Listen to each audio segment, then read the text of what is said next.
ఆ అవసరం ఎందుకంటే మీరందరూ చూశారు 42 లోక్సభ స్థానాల్లో మనకి ఉమ్మడి రాష్ట్రంలో ఉన్నప్పుడు ఆ రోజు విభజన జరిగినప్పుడు చాలామంది పార్లమెంట్ సభ్యులు ఆ రోజున ప్రజల పక్షాన్ని నిలబడలేదు. వాళ్ళ వ్యాపారాలు, వాళ్ళ స్వార్థాలు కొన్ని సందర్భాల్లో తెలియకనో తెలుసో చాలా పొరపాట్లు జరిగిపోయినాయి ఆ రోజు విభజన చట్టంలో.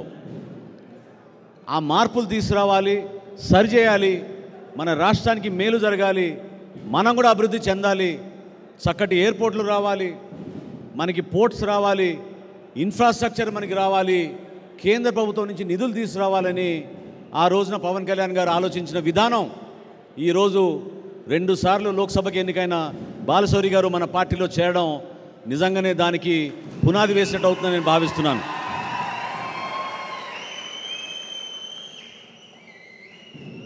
కేంద్ర ప్రభుత్వంతో ఎందుకు పవన్ కళ్యాణ్ గారు సఖ్యతతో ఉంటారు చాలా క్లియర్. దాని గురించి అక్కడ ఉన్న పెద్దల్ని మనం సహజంగా మనం కోరుకునేది ఏంటంటే, మీరు ఒక ఆలోచనతోటి మా రాష్ట్ర ప్రజలు నష్టపోయిన సందర్భంగా పెద్ద మనసుతో మీరు మాకు కొన్ని ప్రాజెక్ట్స్ ఇవ్వండి, కొన్ని నిధులు ఇవ్వండి, ఇక్కడ అన్యాయం జరిగే విధంగా పరిపాలన జరుగుతున్నప్పుడు దాన్ని సమర్థవంతంగా మీరు ఒక మార్పు తీసుకొచ్చేటట్టు మీరు నాయకత్వం వహించమని ప్రధాని నరేంద్ర మోడీ గారిని అనేక సందర్భాల్లో పవన్ కళ్యాణ్ గారు చెప్పారు. కోరింది ప్రజల కోసం, నిలబడింది మన రాష్ట్రం కోసం. మన హక్కులు ఏవైతే ఉన్నాయో మనం ఒక ఆంధ్రప్రదేశ్ రాష్ట్రంగా ఈ రోజున ఆ హక్కుల మేరకు మన ప్రాంతాన్ని అభివృద్ధి చేసుకోవడానికి బలమైన నాయకత్వం మనకు అవసరం. పార్లమెంట్లో ప్రతి ఒక్క తెలుగోడు గర్వపడే విధంగా మన పార్లమెంట్ సభ్యులు నిలబడాలి. దానికోసం మనం జాగ్రత్తగా ఒక మంచి టీం ఏర్పాటు చేసుకుందామని పవన్ కళ్యాణ్ గారు తీసుకున్న నిర్ణయం ఆ రోజు నుంచి కూడా ఒక్కొక్క ఆలోచన ముందుకు వేసుకుంటూ వెళ్తుంటే ఈ రోజున మనం ఎన్నికలకు సిద్ధమవుతున్నాం. బాలశౌరి గారి గురించి మీ అందరికీ తెలుసు. మొట్టమొదటిసారి నేను ఆయన 2003లో కలిశాను. 2004లో ఆ రోజున తెనాలి నియోజకవర్గం లోక్సభ కూడా ఉండేది. తెనాలి లోక్సభ నుంచి ఎన్నికైన తర్వాత నేను అక్కడ శాసనసభ్యుడిగా ఆ ప్రాంత అభివృద్ధి కోసం కలిసి పనిచేద్దామని మేము కూడా ఒక ప్రణాళిక సిద్ధం చేసుకుని ఒక ప్రయత్నం చేశాం. కొన్ని కారణాల వలన చేయలేకపోయాం. కానీ ఆయన మరొకసారి 2019లో ఎన్నికైన తర్వాత మచిలీపట్నం లోక్సభకి ఆయన చేస్తున్న అనేక అభివృద్ధి కార్యక్రమాలు ప్రజల దగ్గరికి ఆయన తీసుకెళ్లిన విధానం ఖచ్చితంగా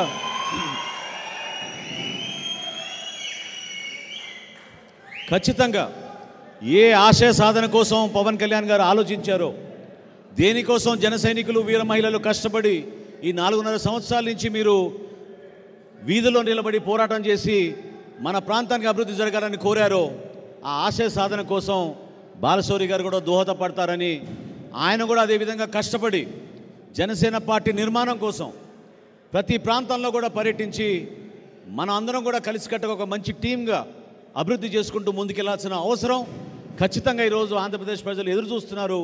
దానికోసమే ఈరోజు మనం నిర్ణయం తీసుకుని ముందుకు వచ్చాం. మీరందరూ కూడా సహకరించండి. మనం చేసే అనేక కార్యక్రమాల్లో భాగంగా జనసేన పార్టీ రాబోయే రోజుల్లో చక్కటి మేనిఫెస్టో తోటి ప్రజల్లోకి వెళ్ళి ఒక ధైర్యం నింపే విధంగా, ఒక భరోసా ఇచ్చే విధంగా మనం ఏ ఆలోచన పవన్ కళ్యాణ్ గారి నాయకత్వంలో ముందుకు తీసుకెళ్తున్నామో ఆ ఆలోచన నిలబెట్టడానికి కోసం ప్రతి గ్రామంలో కూడా మన జనసేన పార్టీ జెండా ఎగిరేటట్టు మీరందరూ కూడా కృషి చేయండి.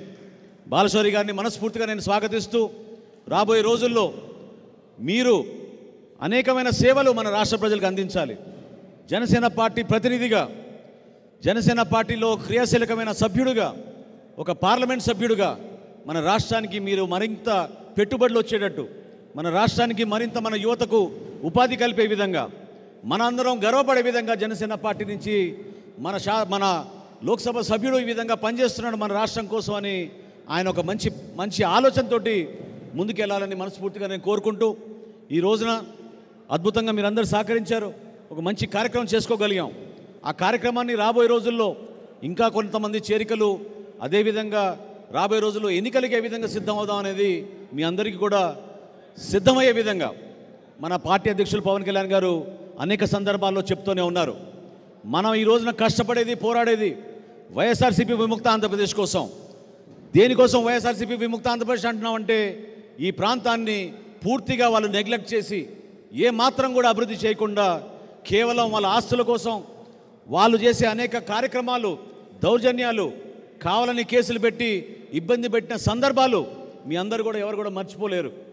అనేక సందర్భాల్లో చాలామంది ఇక్కడ మన గుంటూరు నుంచి, కృష్ణా జిల్లా నుంచి వచ్చారు కాబట్టి మీ అందరికీ తెలుసు పెడనలో ఈ విధంగా మన కార్యకర్తలు ఇబ్బంది పెట్టారు. నిన్న రాత్రి నాకు వచ్చిన సమాచారం, జనసేన పార్టీ దిమ్మని, మన జెండా దిమ్మని కూడా నిన్న మచిలీపట్నంలో నిన్న రాత్రి కూలదీశారు. కాబట్టి ఈ దౌర్జన్యాలు ఎదుర్కోవాలంటే మనందరం కలిసికట్టుగా ఉండాలి, నిలబడాలి. పార్టీ సిద్ధాంతాలు నమ్ముకుని ఒక డిసిప్లిన్ విధానంలో మనందరం కష్టపడితే తప్పకుండా మనం విజయం సాధించగలుగుతాం. దానికోసం మీరందరూ కృషి చేయాలి. మనం కోరుకునేది ఒకటే, భవిష్యత్తులో వైఎస్ఆర్సీపీ విముక్త ఆంధ్రప్రదేశ్ కోసం అందరికన్నా ముందు నిలబడింది పవన్ కళ్యాణ్ గారు. ఆ రోజున ధైర్యంగా నిలబడ్డాం. ఆయన నాయకత్వం మనలో ఎప్పుడు కూడా నింపేది ఆ ధైర్యం, ఆ నిజాయితీ. ఈ రెండింటిని కలిసి మన ప్రజల్లోకి తీసుకెళ్తే ఖచ్చితంగా ప్రజలు మన ఆశీర్వదిస్తారు. దానికోసం మీరందరూ కూడా ఈ రాబోయే 2 నెలలు దయచేసి అది త్యాగంగా భావిస్తారా, బాధ్యతగా భావిస్తారా, కానీ జనసేన పార్టీ కోసం ప్రతి జన సైనికుడు, ప్రతి వీరమహిళ ముందుకొచ్చి పార్టీ కోసం నిలబడాలి. మన పార్టీ అధ్యక్షులు గారిని బలపరచమని కోరుతూ ఇప్పుడు మన బాలశౌరి గారిని మాట్లాడమని కోరుతున్నాను.